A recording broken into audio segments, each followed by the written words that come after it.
Bien-aimés dans le Seigneur Jésus-Christ, je vous salue au nom de notre Seigneur Jésus-Christ. Aujourd'hui, dans ce nouveau numéro de notre émission Parole de la vie éternelle, émission organisée par le ministère chrétien d'enseignement biblique dénommé Pavie Ministry, nous allons parler de notre 30e thème d'émission qui s'intitule « Les bontés de l'Éternel valent mieux que la vie ».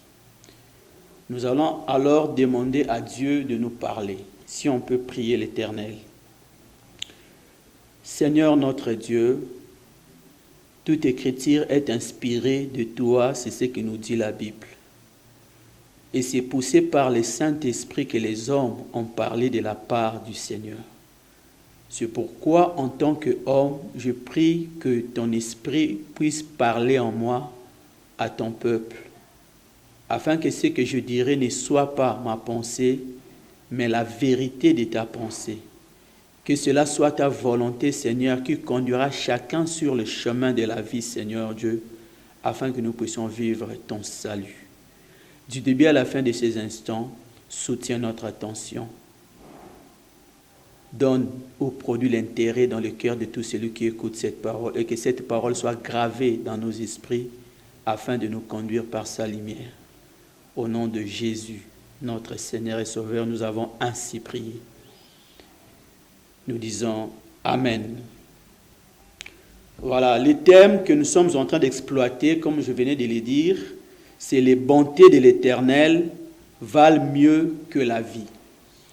Quand nous disons que les bontés de l'Éternel valent mieux que la vie, c'est une manière de dire que la vie ne vaut rien si on ne bénéficie pas des bontés de l'Éternel. Il ne serait pas intéressant ni favorable de chercher à vivre, à faire longtemps dans le monde si votre vie ne s'accompagne pas des bontés de l'Éternel Dieu. Tout d'abord, j'aimerais que nous puissions définir le terme vie, parce qu'on a dit que les bontés de l'Éternel valent mieux que la vie. Nous parlerons de la bonté. Largement, nous allons nous attarder sur le terme bonté de l'Éternel, mais commençons par définir ce que nous entendons par vie. Il y a plusieurs définitions que le dictionnaire français nous donne au sujet du concept vie. Mais nous nous sommes intéressés à une définition qu'on trouve beaucoup plus opérationnelle, beaucoup plus intéressante par rapport à ces thèmes. C'est que la vie, c'est la période qui s'étend de la naissance à la mort. La période qui évolue depuis que quelque chose vient en existence ou bien quelque chose se produit jusqu'à ce que ces phénomènes ou bien cette chose ou bien la personne ne puisse plus exister. Cet espace de temps, c'est ce que nous appelons la vie. Et depuis la naissance d'une personne, depuis le début de la vie jusqu'à la fin donc de la vie, pas mal de choses peuvent arriver, pas mal de choses peuvent se passer dans le monde, et particulièrement ou probablement de mauvaises choses. Parce que nous sommes en train de vivre dans un monde qui actuellement est sous la malédiction. La Bible déclare déjà que la création toute entière a été soumise à la vanité, et non de son plein gré, mais à cause de celui qui l'y a soumis. Le péché donc de l'homme. Et dans le livre d'Apocalypse, chapitre 12, verset 12, la Bible dit que malheur, d'abord ça commence par dire heureux le ciel et tous les habitants des cieux, malheur à la terre et à la mer, car le diable est venu parmi vous animé d'une grande colère. Le diable est venu dans ce monde animé d'une grande colère. Et déjà, étant venu dans le monde, la Bible dit encore que le diable rôde comme un lion rugissant, cherchant qui dévorer. Donc tout cela nous fait voir que le monde ici, c'est vraiment un terrain glissant. Ce monde ici, c'est comme une toile d'araignée, comme a chanté la défunte sœur Marie Missamou, que le monde ressemblait à une toile d'araignée. Or, la toile d'araignée ne fait que faire des victimes. Donc nous sommes en train de vivre en étant entourés de plusieurs risques, en étant entourés d'une grande probabilité de vivre le malheur, de vivre des problèmes de tout genre. Ici, dans ce monde bien-aimé, dans le Seigneur, le monde dans lequel nous vivons est rempli de personnes dont le cœur est méchant. Même si tu ne lui fais pas du mal, tu vas entendre que la personne dit que cette personne-là, moi, je ne l'aime pas. On va lui poser la question, pourquoi tu ne l'aimes pas? Non, moi, je sens seulement que non, je ne l'aime pas. C'est parce que le cœur de l'homme est méchant. De manière générale, les hommes ont des cœurs méchants. La Bible dit que le cœur de l'homme est tortueux par-dessus tout et il est méchant. Raison pour laquelle la vie sur la terre ne peut pas être facile. Et j'aimerais encore dire qu'il y a un philosophe qui, définissant la vie, a dit que la vie ressemblait ou ressemble à une forme d'existence provisoire. Mais cette existence provisoire peut être modifiée à tout moment par une série d'événements qui peut survenir dans un sens ou dans l'autre. La vie, c'est une forme d'existence provisoire qui peut être modifiée à tout moment par une série d'événements survenant dans un sens ou dans l'autre. Les événements qui peuvent modifier la vie, c'est que vous étiez célibataire, vous avez été marié, ou ça, vous avez fait le mariage comme un événement et vous devenez une personne mariée, un homme marié ou bien une femme mariée. C'est-à-dire votre vie a changé sur base de cet événement. Vous étiez bien portant, après un temps, vous avez connu une grande maladie, vous êtes hospitalisé. Donc, votre vie pendant ce temps a été modifiée sur base de cet événement-là, de la maladie. Vous aviez vos deux pieds, vous pouvez tout faire facilement. Vous avez connu un accident de voiture et on vous a amputé une jambe. C'est-à-dire que c'est un événement qui est arrivé et qui a modifié votre vie. C'est pourquoi il a été dit ici que la vie, c'est une forme d'existence provisoire qui peut être modifiée à tout moment par une série d'événements qui peuvent survenir dans un sens tout comme dans l'autre. Mais le sage continue par dire que les événements eux-mêmes sont à leur tour suscités ou produits par un ensemble de choix que l'homme peut faire. Il y a des choses qui arrivent dans la vie des gens en bien tout comme en mal par rapport au choix de dire certaines paroles ou de ne pas dire certaines paroles, de commettre certaines actions ou de ne pas commettre certaines actions. C'est pourquoi même la Bible déclare, c'est qu'un homme aura sémé, il les mentionnera aussi. Et parmi les aboutissements de nos différents choix, il y a aussi la mort. La mort peut être un des aboutissements qui peut être lié à un choix que l'homme aurait fait dans sa vie. Bien-aimé dans les Seigneurs, malgré le choix mauvais que l'homme peut faire de temps en temps, malgré les mauvais choix qu'il arrive à l'homme de faire dans sa vie, quelqu'un peut choisir d'aller voler, mais pendant qu'il aura volé, il y a de ceux qui peuvent être tabassés à mort, il y a de ceux-là qui peuvent même être tués, il y a de ceux-là qui peuvent être arrêtés et mis en prison où ils vont courir pendant longtemps. Mais toujours dans ce choix-là de voler, il y a de ceux-là qui s'en ont sortis indemnes, qui s'en ont tiré d'affaire, parce que l'Éternel leur a manifesté ses bontés. Il y a de ceux-là qui ont touché au fétiche et qui, à cause de leur action, sont devenus des fous. Mais aussi de ceux-là qui ont touché des fétiches comme étant un mauvais choix, mais l'Éternel leur a témoigné ses bontés et ils s'en ont sortis sans conséquences fâcheuses. Il y a des personnes qui ont eu à prendre des boissons alcoolisées jusqu'à devenir sous et qui se sont mis à conduire le véhicule. En conduisant mal, ils ont connu des accidents mortels. Dans ce contexte-là, il y a de ceux-là qui ont laissé leur vie au cours de cet accident, mais il y a de ceux-là qui sont sortis également sans problème, simplement parce que les bontés de l'Éternel leur ont été accordées. Bien-aimés dans le Seigneur, nous devrions savoir que dans notre vie, les bontés de l'Éternel nous aident à vivre. les bontés de l'Éternel nous aident à faire longtemps dans ce monde et surtout à vivre un certain bonheur dans ce monde, sans lequel on ne pourrait pas vivre facilement dans le monde. C'est pourquoi nous avons intitulé ce thème « Les bontés de l'Éternel valent mieux que la vie ». Nous ne disons pas que, comme les bontés de l'Éternel peuvent intervenir dans la vie d'une personne qui a fait des mauvais choix, ça peut aussi intervenir pour la tirer d'affaire ou bien pour lui empêcher de vivre le malheur, que les gens devraient faire le mal et s'attendre aux bontés de l'Éternel. Ce n'est pas ce que nous disons. Il faut d'abord savoir que les bontés de l'Éternel, c'est une grâce que l'Éternel accorde. Or, la Bible déclare dans le livre de Proverbes, chapitre 31, verset 30, que la grâce est trompeuse. Les bontés de l'Éternel, le Dieu ne les fait pas obligatoirement. Il fait grâce à qui il veut, comme il veut et quand il veut. Nous ne sommes pas en train de vous conduire ou soit de vous encourager dans le mal, vous qui faites le mal, pour dire que les bontés de l'Éternel peuvent sourire sur vous. Les compassions, la miséricorde de l'Éternel peuvent être à votre bénéfice. C'est toujours sage de chercher à emprunter les droits chemins. Parce que le Dieu qui est bon, c'est aussi un Dieu qui est juste.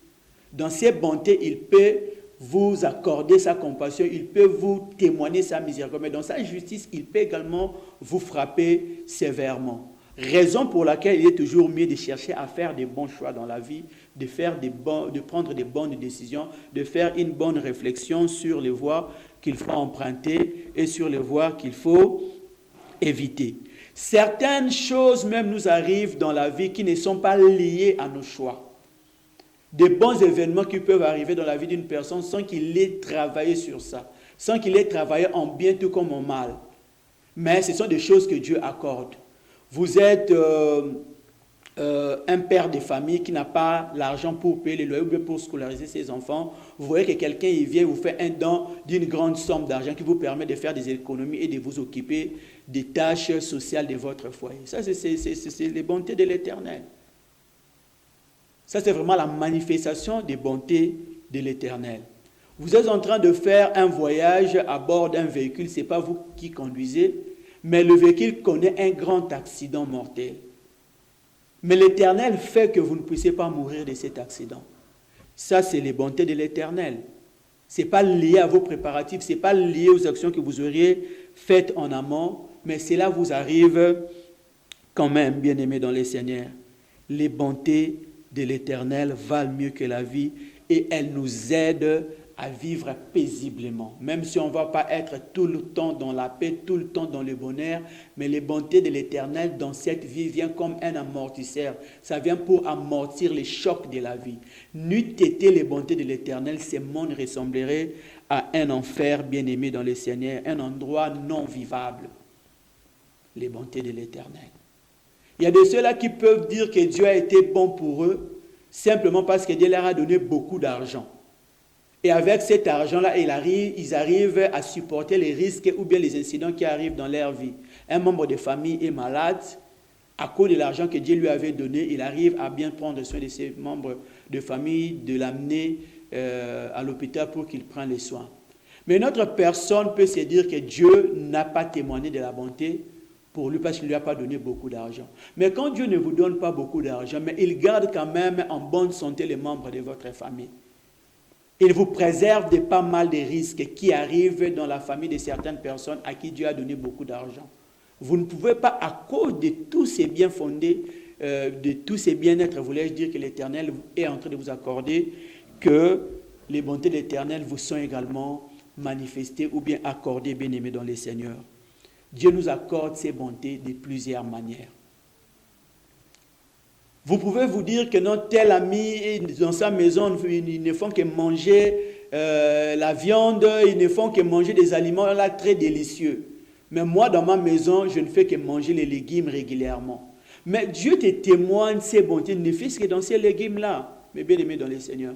Parce qu'il y a des gens à côté de toi qui n'ont même pas trouvé ces légumes, qui sont en train encore de chercher quoi mettre sous la dent.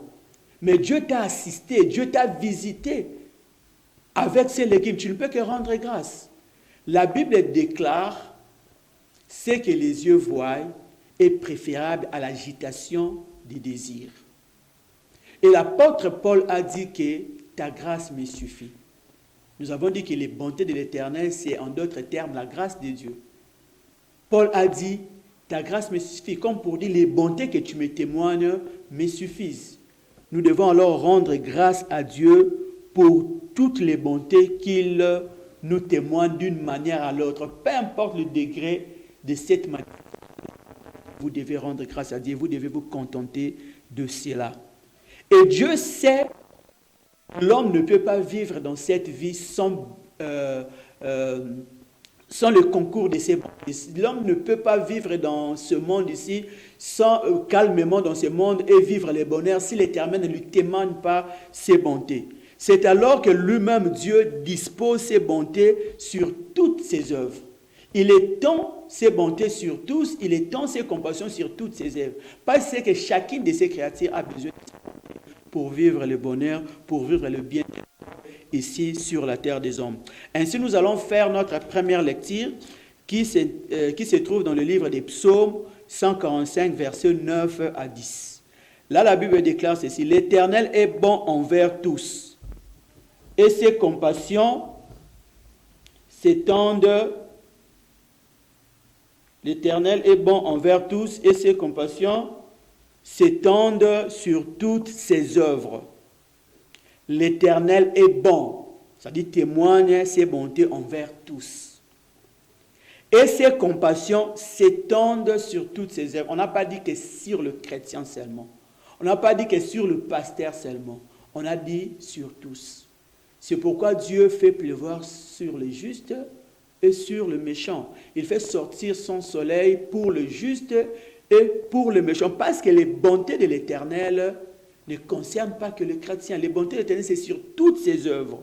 Sur les plantes, sur les eaux, sur les oiseaux. Même les oiseaux ne travaillent pas. Mais l'Éternel les nourrit comment? C'est parce que les bontés de l'Éternel s'étendent sur toutes ses œuvres. Les animaux de la forêt, les poissons de la mer ne prient pas l'Éternel, ne connaissent pas Jésus.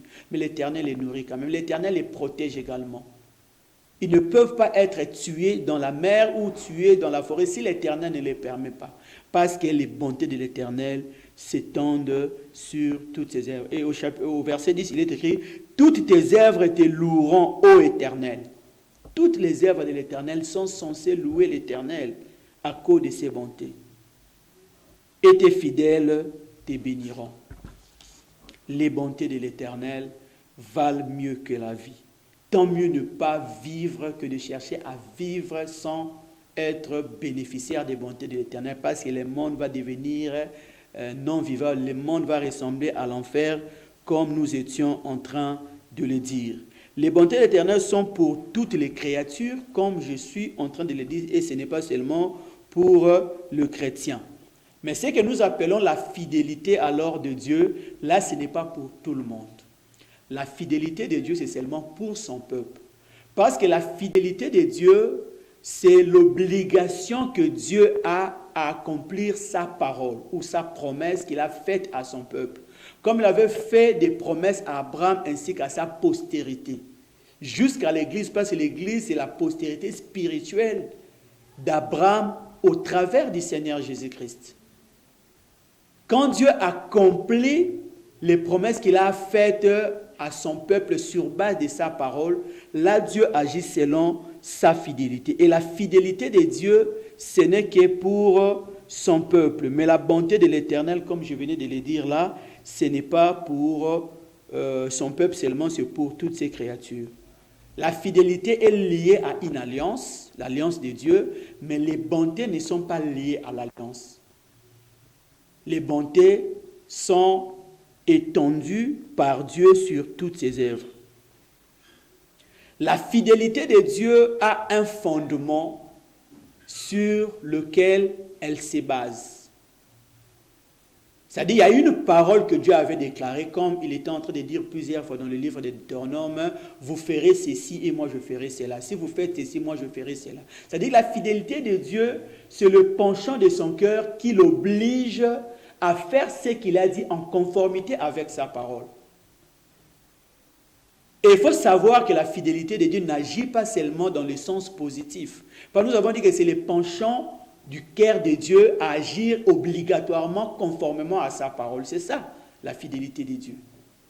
Parce que quand Dieu donne des ordres à son peuple, il dit, si vous faites ceci, moi je ferai cela. Mais si vous désobéissez, regardez ce qui arrivera également. Dieu peut être fidèle par rapport à la bénédiction.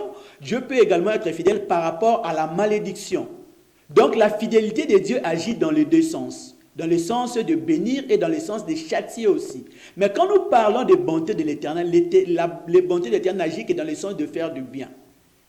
Les bontés de l'Éternel ne suivent que la direction du bien. Mais la fidélité de Dieu se base sur une parole de Dieu, selon laquelle Dieu peut agir en bien, tout comme en mal contre son peuple pour rester fidèle à sa parole bien-aimée dans le Seigneur.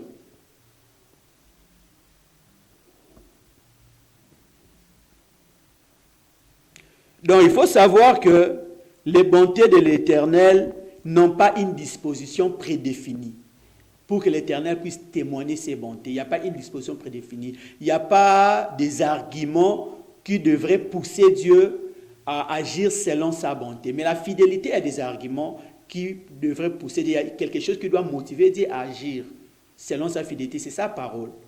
Mais la bonté n'a pas de soubassement. C'est seulement le bon plaisir de celui qui témoigne la bonté. C'est pourquoi il avait déclaré Dieu fait grâce à qui il veut. C'est par rapport à son simple bon plaisir, par rapport à sa souveraineté en tant que Dieu, il peut témoigner la bonté aux fils des hommes.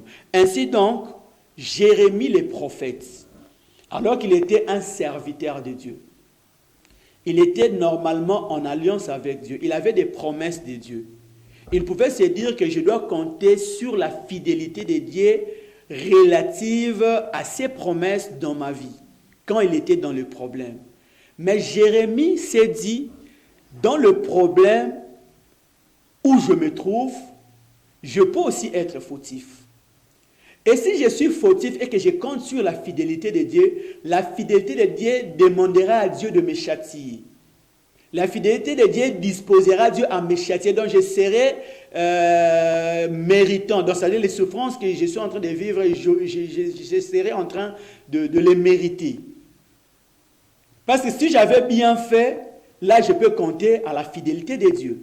Mais si j'avais mal fait, je ne peux pas compter à la fidélité de Dieu. Parce que la fidélité de Dieu voudra que Dieu puisse me châtier pour être fidèle à sa parole.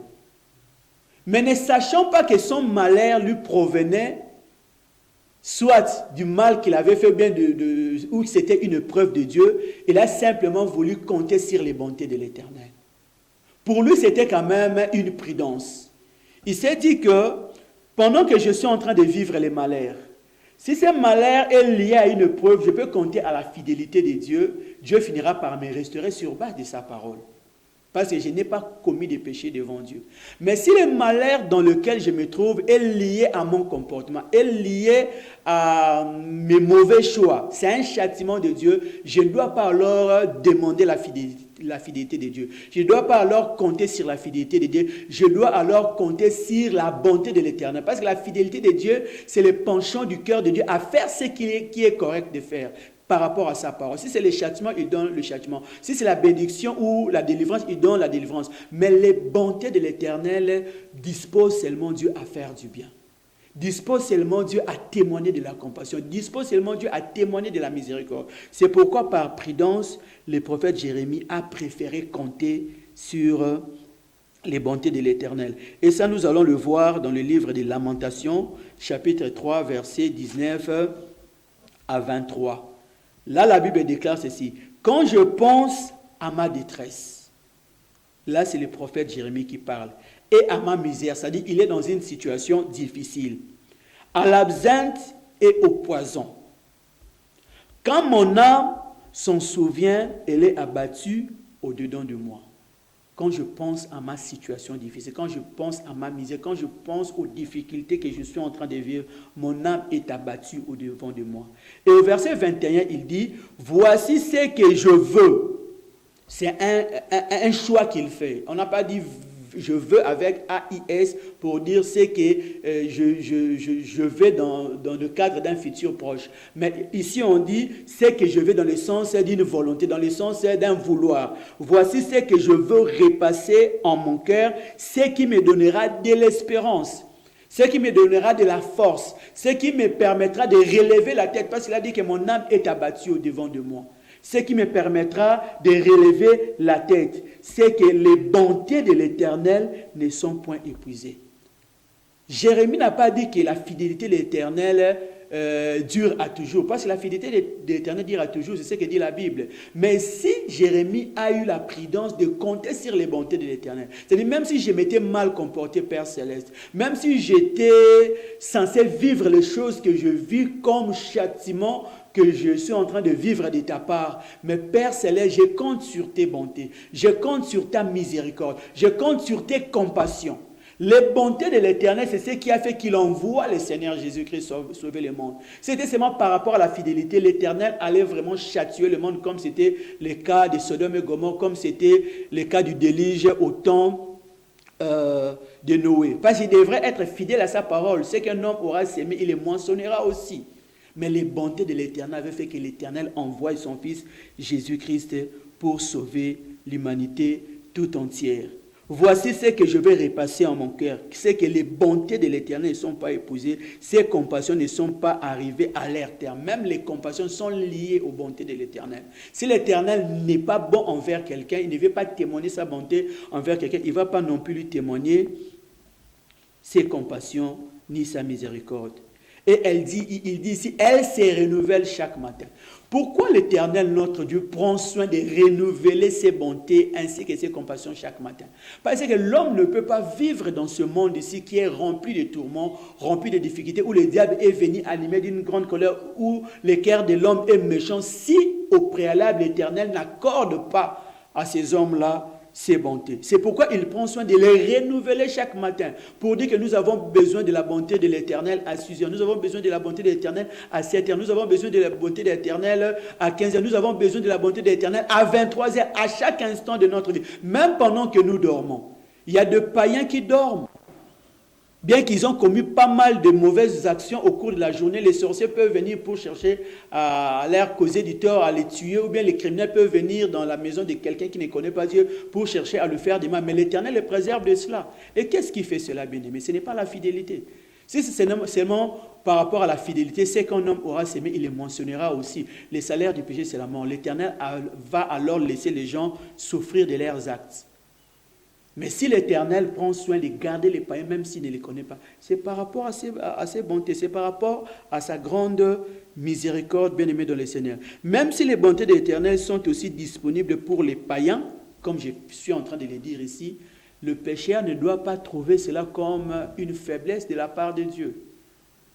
La Bible déclare que l'Éternel n'aimerait pas que le pécheur meure dans ses péchés, il veut que les hommes se répandent pour qu'il les sauve. En fait, quand Dieu témoigne ses bontés envers les païens, envers les pécheurs, c'est une manière de manifester la lenteur de sa colère, c'est une manière de manifester sa patience. Parce que Dieu n'aimerait pas que le pécheur meure dans ses péchés. C'est pourquoi j'avais dit que vous pouvez être en train de voler plusieurs fois, mais l'Éternel fait en sorte qu'on ne puisse pas vous tuer, fait en sorte qu'on ne puisse pas vous faire entrer dans la prison. Vous pouvez être en train de conduire sous l'ivresse plusieurs fois, mais vous ne faites pas des accidents. Ça ne veut pas dire que l'Éternel est en train de vous encourager dans ce que vous faites là, mais c'est un temps de patience de Dieu. Parce que quand on dit que Dieu est lent à la colère, c'est seulement la lenteur, on ne dit pas que Dieu n'est pas colérique. Il y a toujours un moment où la colère de Dieu se déchaîne comme une tempête dans la vie d'une personne qui s'est méconduite. Donc, même si nous vivons les bontés de l'Éternel, alors que nous faisons de mauvais choix, nous devons nous corriger. Par les bontés de l'Éternel sont censées nous pousser à faire les replis, nous pousser à faire un examen de conscience de notre vie pour prendre le droit chemin avant que le pire n'arrive.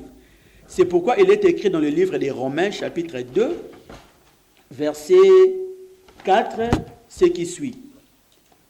Où méprises-tu les richesses de sa bonté? Les bontés de l'Éternel, c'est une richesse qu'il peut accorder dans la vie d'une personne d'une manière à l'autre. Par la guérison, par la protection, par les dons qu'il peut vous faire, par une assistance d'une personne que vous ne connaissez pas, mais il vous assiste. C'est une richesse que Dieu peut témoigner dans la vie d'une personne, ses bontés. On dit, où méprises-tu les richesses de sa bonté, de sa patience ou de sa longanimité, ne reconnaissant pas que la bonté de Dieu te pousse à la repentance.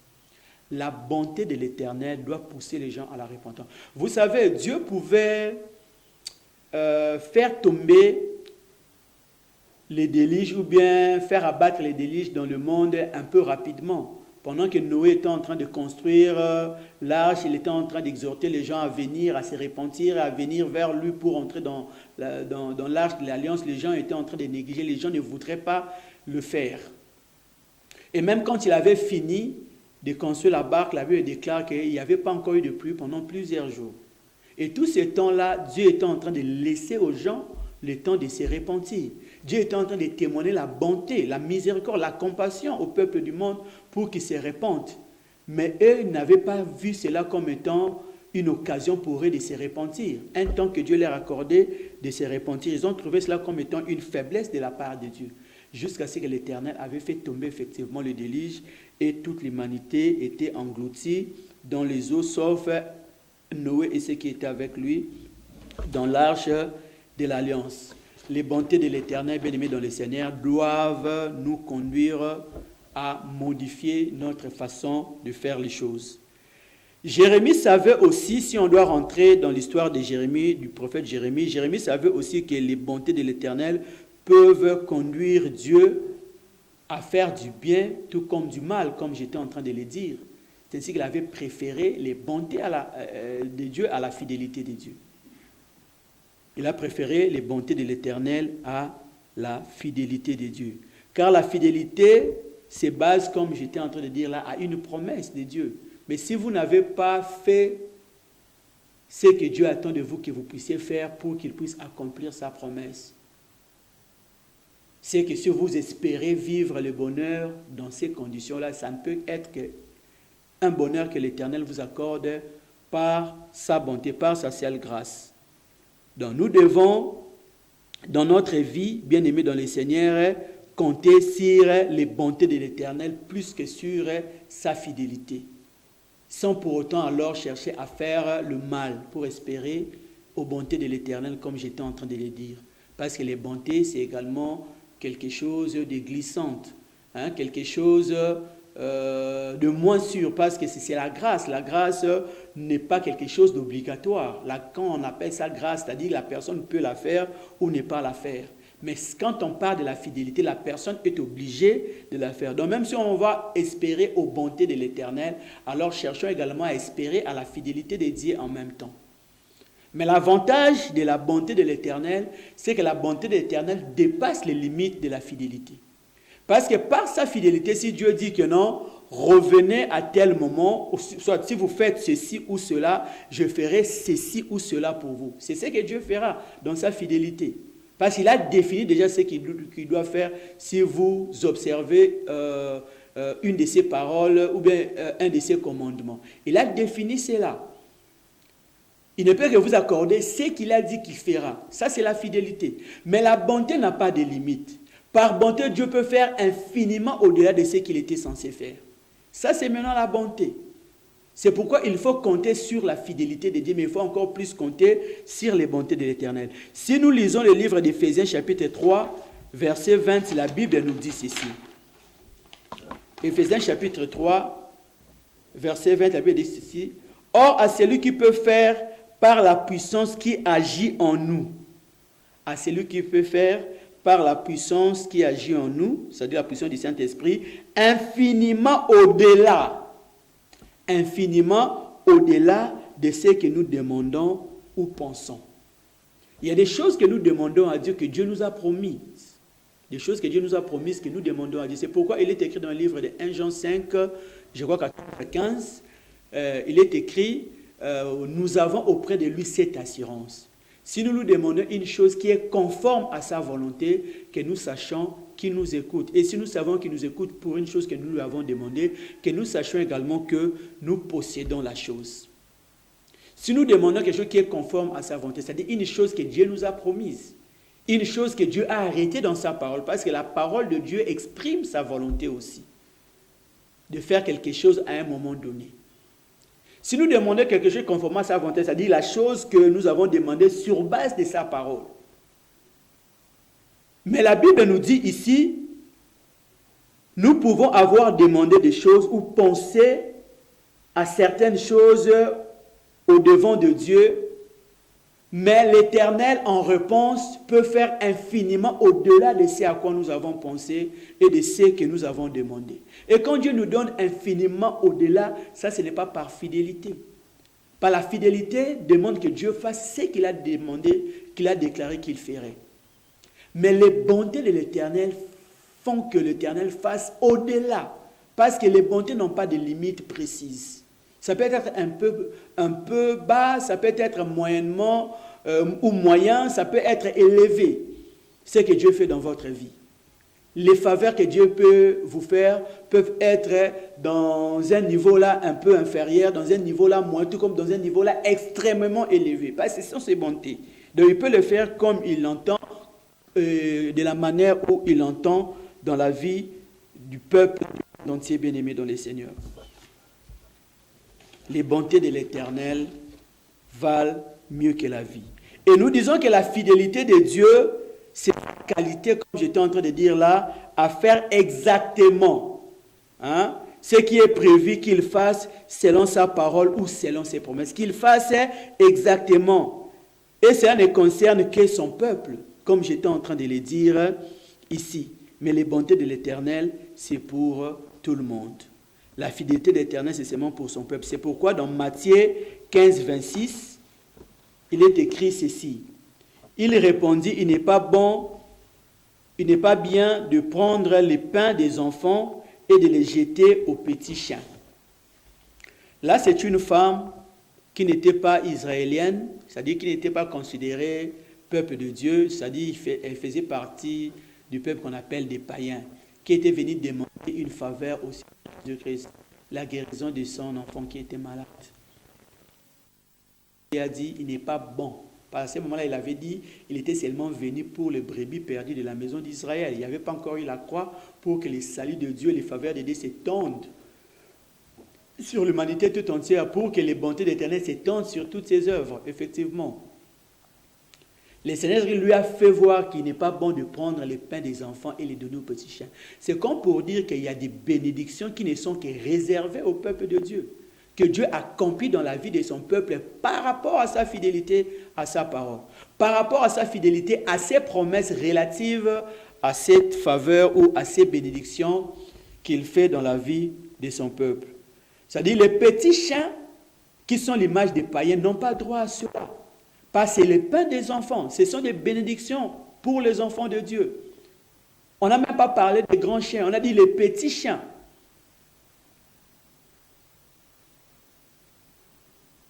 Donc quand on parle du petit chien, on voit même des petits enfants. Donc si vous êtes païen, même si vous êtes petit enfant, vous n'avez pas droit aux bénédictions relatives au peuple de Dieu, des bénédictions liées aux promesses de Dieu. Pas ces bénédictions-là sont seulement pour le peuple de Dieu. Dieu accomplit cela dans la vie des peuple par rapport à sa fidélité. Il faut d'abord devenir enfant de Dieu pour pouvoir alors vivre ces bénédictions. Mais ici, vous verrez que Jésus-Christ, bien qu'il avait dit qu'il n'est pas bon de prendre le pain des enfants et de nos petits chiens, il avait quand même guéri l'enfant de sa femme. Ce n'était pas par rapport à la fidélité, parce que cette femme-là n'était pas enfant de Dieu. Son enfant n'était pas enfant de Dieu. Mais par rapport aux bontés de l'Éternel qui s'étendent sur toutes ses œuvres, l'Éternel avait quand même fait cela pour cette femme. Et cette femme devrait alors bénéficier de cette situation-là pour chercher. Bon, parce qu'à ce moment-là, on ne devrait pas devenir israélien parce qu'on le veut. Mais nous, aujourd'hui, on peut devenir peuple d'Israël par la foi en Jésus-Christ. Parce qu'il y a quand même le moyen de se convertir en enfant de Dieu au moyen de dire que quand vous bénéficiez des bontés de l'Éternel en étant païen, que vous ne puissiez pas trouver cela comme étant une faiblesse, comme j'étais en train de le dire. Vous devez profiter de ce temps-là pour chercher alors à garantir les faveurs de l'Éternel dans votre vie en devenant des enfants de Dieu. Parce qu'auprès de son peuple, l'Éternel agit obligatoirement par rapport à sa fidélité, dès qu'il peut faire également dans des proportions élevées ce qu'il est censé faire par rapport à ses bontés. Mais quand on reste païen, on bénéficiera des bontés de l'Éternel. Et si Dieu ne vous accorde pas ces bontés, vous allez vivre comment? Mais quand vous êtes enfant de Dieu, si vous ne bénéficiez pas des bontés de l'Éternel, vous bénéficiez quand même de sa fidélité. Parce que la fidélité de Dieu, comme j'étais en train de dire là, elle est obligatoire. C'est-à-dire que les bontés de Dieu et sa qualité qui les prédispose, la qualité de Dieu qui prédispose Dieu à faire seulement du bien. À faire seulement du bien aux gens. Mais les deux sont importants, que ce soit la fidélité de Dieu, que ce soit les bontés de Dieu, les deux sont importantes. Comment? Nous allons quand même essayer de donner les avantages des bontés de l'Éternel et les avantages de la fidélité de l'Éternel. D'abord, nous savons que les bontés de l'Éternel, c'est le penchant du cœur de Dieu à ne faire que du bien. Ça, c'est un avantage par rapport aux bontés de l'Éternel qu'on doit chercher à bénéficier dans notre vie, qu'on doit chercher à vivre, qu'on doit demander à Dieu dans notre vie. Mais la fidélité de Dieu n'évolue pas seulement dans le sens de la bénédiction, comme j'étais en train de dire, ça peut aussi évoluer dans le sens de la malédiction, mais dans le sens du châtiment. Donc, là, nous voyons déjà que les bontés sont plus favorables par rapport à la fidélité de Dieu. Mais la fidélité a de l'avantage par rapport au fait que la fidélité, c'est une obligation pour Dieu de le faire. Quand Dieu vous promet quelque chose et que vous faites ce que Dieu vous demande de faire pour qu'il arrive à exécuter sa promesse, Dieu est obligé de le faire. Donc la fidélité accorde une certaine garantie que la bonté n'accorde pas. Parce que la bonté, c'est une grâce. Dieu peut vous accorder tout comme il ne peut pas vous accorder cette grâce. Mais la fidélité, Dieu est obligé de le faire. L'avantage qu'on peut encore tirer des bontés par rapport à la fidélité, c'est que la fidélité est limitée. Dans la fidélité, Dieu ne fera que ce qu'il a dit qu'il fera. Mais dans les bontés de l'Éternel, l'Éternel peut accorder infiniment au-delà de ce que nous demandons et de ce que nous pensons. L'Éternel peut nous accorder des choses au-delà de ce que nous pouvons espérer avoir. Là, c'est l'avantage des bontés de l'Éternel. Mais les deux sont importantes dans la vie d'une personne bien-aimée dans le Seigneur et nous devons vraiment chercher à les avoir dans notre vie. Notons que la fidélité semble être une mérite. La fidélité, c'est comme une mérite, alors que la bonté, c'est une grâce. La fidélité de Dieu semble être une mérite et la bonté, c'est une grâce. Et ça, nous allons voir ça dans le livre de Matthieu, chapitre 13, versets 13 à 15. Je disais Matthieu, chapitre 20, versets 13 à 15. Et là, il est écrit ceci. Il répondit à l'un d'eux, « Mon ami, je ne te fais pas tort. N'est-il pas convenu avec moi d'un denier? Prends ce qui te revient et va-t'en. Je vais donner à ces derniers autant qu'à toi. Ne m'est-il pas permis de faire de mon bien ce que je veux? Ou vois-tu de mauvais œil que je sois bon? » Ici encore, nous voyons que les bontés de l'Éternel, ça s'est fait par rapport à son bon vouloir. Mais la fidélité de Dieu, Dieu ne peut pas dire que non, il doit le faire selon son bon vouloir. Non, non, la fidélité, c'est une obligation par rapport à l'Éternel. Mais les bontés, c'est une bonne volonté que Dieu peut manifester d'un moment à l'autre de faire du bien à quelqu'un. C'est pourquoi il est écrit dans le verset 15, « Ne m'est-il pas permis de faire de mon bien ce que je veux ?» Ça, c'est par rapport à la bonté, plutôt à la bonté d'une personne. Il peut user de ses biens, il peut user de ses faveurs comme il veut. C'est pourquoi il dit, « Où vois-tu de mauvais œil que je sois bon ?» C'est-à-dire qu'il a de biens, il a des dons qu'il peut donner à quelqu'un comme il veut. Et quand il le fait par rapport aux gens qui bénéficient de ces dons-là, il est en train de témoigner sa bonté. En fait, ici, c'est une histoire d'un monsieur qui avait une vigne et qui était en train de chercher des gens pour travailler dans sa vigne. Le matin, il est sorti pour embaucher quelqu'un. Ils se sont convenus par rapport à un montant qu'il le paierait le soir, qu'il le paiera le soir quand il aura fini de travailler. Et ça, c'était, admettons, à 7 heures. À 10 heures, il trouve encore une autre personne qui l'embauche dans son champ et il lui dit qu'il va lui payer également le soir. À 15 heures, il embauche une autre personne. À 16 heures, il embauche encore d'autres personnes. Et quand il était 17 heures, ce patron devrait maintenant payer chacun de ses ouvriers qu'il avait embauchés dans sa vigne. Il est venu auprès du premier, il lui a accordé le montant qui s'était convenu, prenons que c'était $100. Il lui donne $100. Celui qui avait reçu 100 $, qui était embauché à 7 heures, s'est dit que non, sûrement celui qui était venu à 10 heures, on lui paiera peut-être 80 $. Il trouve qu'à celui qui était venu à 10 heures, on lui donne également 100 $. Bon, il s'est dit, bon, 10 heures et 7 heures, il n'y a pas vraiment un grand écart de temps, bon, je peux quand même accepter qu'il prenne 100 $. Mais il trouve que la personne qui était venue à 15 heures et celle qui était venue à 16 heures, on leur donne encore 100 $. Il a trouvé que c'était injuste et il a réclamé auprès de leur patron comme pour dire que comment tu donnes à ceux-ci le même montant que moi, alors que moi j'ai commencé à travailler depuis 7 heures, mais eux ils n'ont commencé qu'à 10 heures, 15 heures, 16 heures, comment ils doivent avoir le même montant que moi? C'est alors que nous avons lu ici que le patron a répondu à ses serviteurs, est-ce que je ne t'ai pas donné ce que nous étions convenus? Là c'est la fidélité. Ne t'ai-je pas donné ce que nous étions convenus? Normalement, ceux qui étaient venus à 10 heures, à 15 heures, à 16 heures, si on leur avait promis qu'on leur donnerait 80 $ pour celui qui était venu à 10 heures, peut-être 50 $ pour celui qui était venu à 15 heures et peut-être 40 $ pour celui qui était venu à 16 heures, et qu'en fin de compte, le patron décidait quand même de leur donner 100 $. C'est ce que nous appelons les bontés. Les bontés dépassent la fidélité. Les bontés dépassent les limites de la fidélité. À l'un, on a donné les 100 $ parce que c'est ce qui s'était convenu.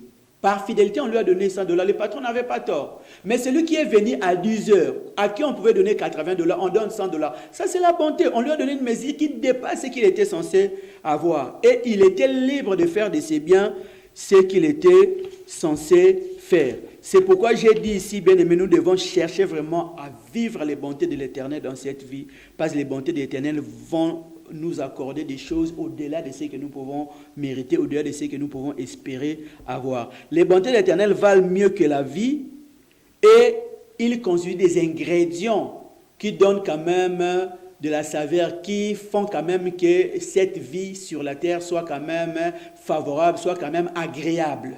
Sans les bontés de l'Éternel, on ne peut que vivre l'enfer sur la terre des hommes. La vie ne sera même pas préférable. C'est pourquoi la Bible déclare dans le livre d'Ecclésiaste, chapitre 4, versets 2 à 3, que nous allons lire ceci. « Et j'ai trouvé les morts qui sont déjà morts plus heureux que les vivants qui sont encore vivants. » Les morts qui sont déjà morts, c'est-à-dire qui ont vécu, mais qui sont morts, plus heureux que les vivants qui sont encore vivants. Parce qu'ils se disent que nous avons échappé au tourment. Nous avons échappé à la criminalité. Nous avons échappé à plusieurs difficultés. Nous avons échappé à plusieurs tensions qu'il y a dans le monde. Et se sont retrouvés dans le séjour des morts en train de vivre leur repos.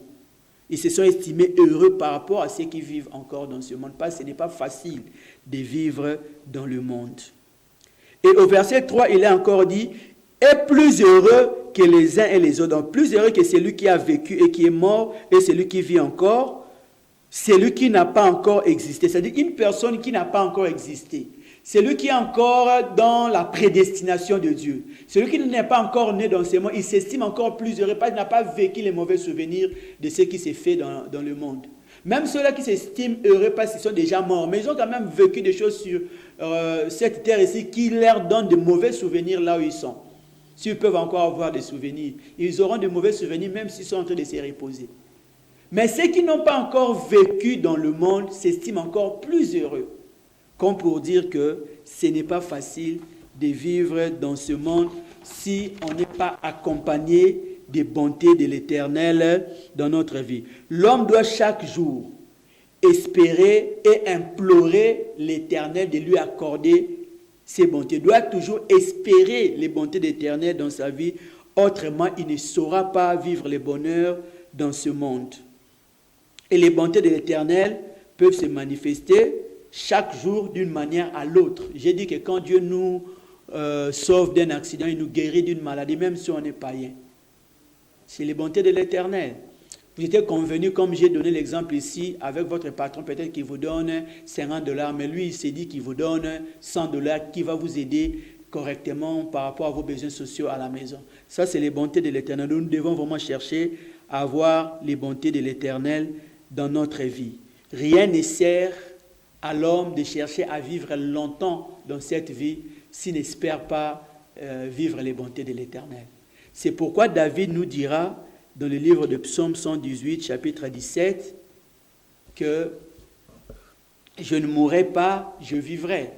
Donc il a émis le vœu de vivre longtemps. Je ne mourrai pas, je vivrai, mais il a ajouté « et je raconterai les œuvres de l'Éternel ». C'est-à-dire, je raconterai les œuvres bonnes que l'Éternel fera en ma faveur. Je raconterai donc les bontés de l'Éternel. Ça ne sert à rien de vivre longtemps, chercher à atteindre 100 ans ici, si vous allez vivre une vie de misère, tant même mourir. Et David a dit, je ne mourrai pas. Mais pendant que je ne mourrai pas, je vivrai les bontés de l'Éternel et je vais les raconter plus tard. Cherchons, bien-aimés dans le Seigneur, à vivre les bontés de l'Éternel. Et les bontés de l'Éternel sont accordées à une personne qui espère en Dieu, une personne qui cherche Dieu, particulièrement le peuple de Dieu. Même si Dieu étend ses bontés sur toutes ses œuvres, mais il les témoigne encore particulièrement auprès de son peuple. C'est ce que nous dit le livre des Lamentations, chapitre 3, versets 23 à 25, qui dit ceci. L'Éternel, verset 25 d'abord, 25 à 26 nous allons lire, mais nous lisons d'abord le verset 25. L'Éternel a de la bonté pour qui espère en lui. Vous devez avoir un cœur tourné vers Dieu. Vous devez croire au Seigneur et avoir foi en Dieu. Et vous allez vivre les bontés de l'Éternel. Pour qui espère en lui, pour l'âme qui le cherche. L'âme qui cherche l'Éternel, l'Éternel témoigne ses bontés sur cette personne-là. Il est bon d'attendre en silence les secours de l'Éternel. Nous devons espérer aux bontés de l'Éternel et attendre en silence, sans agitation, sans commettre les péchés, sans commettre des crimes, les bontés de l'Éternel. Parce que l'Éternel dit dans le livre d'Ecclésiaste, chapitre 3, verset 11, « Il fait toutes choses bonnes en son temps. » Bien-aimés dans le Seigneur, nous devons espérer aux bontés de l'Éternel dans cette vie, sans lesquelles la vie serait non vivable, la vie serait un enfer. Qu'on soit chrétien, qu'on soit païen, comptons sur les bontés de l'Éternel, notre Dieu. Prions l'Éternel par rapport à ce message qu'il vient de nous communiquer. Yahweh, notre Dieu, oui, les bontés de l'Éternel, tes bontés à toi valent mieux que la vie. C'est pourquoi tu renouvelles tes bontés chaque matin. Ce n'est pas pour rien que tu le fais. C'est parce que tu sais que dans ce monde, si on ne va pas bénéficier de tes bontés, on ne sera que des personnes malheureuses. David a dit, quand les méchants s'élèvent en foule contre moi, si l'Éternel n'était pas mon refuge, mon âme serait bien vide dans la demeure du silence. Même quand le méchant s'élève contre nous, même quand nos ennemis font des complots contre nous, si l'Éternel n'était pas bon envers nous, si l'Éternel ne s'était pas prêté comme un refuge par rapport à nos vies, nos âmes seraient bien vides dans la demeure du silence. Mais nous nous endormons et nous nous réveillons seulement à cause de tes bontés. Nous traversons des macadams, nous faisons des voyages et nous arrivons indemnes, Seigneur notre Dieu, sans problème, seulement à cause de tes bontés. Quand les criminels, nos ennemis multiplient de complots contre nous, si on peut encore vivre, Seigneur notre Dieu, dans cette vie, c'est à cause de tes bontés. Quand les gens cherchent à nous empoisonner, si on n'est pas empoisonné, c'est seulement parce que tu ne le permets pas, à cause de tes bontés. Seigneur, nous avons besoin de vivre tes bontés. Éternel, témoigne à ton peuple tes bontés, témoigne à toutes tes créatures tes bontés, et que tes créatures qui vivent tes bontés reconnaissent encore ta Seigneurie, reconnaissent encore ta divinité et cherchent à te louer parce que tu le mérites vraiment. Au nom de Jésus-Christ, notre Seigneur et Sauveur, nous avons ainsi prié.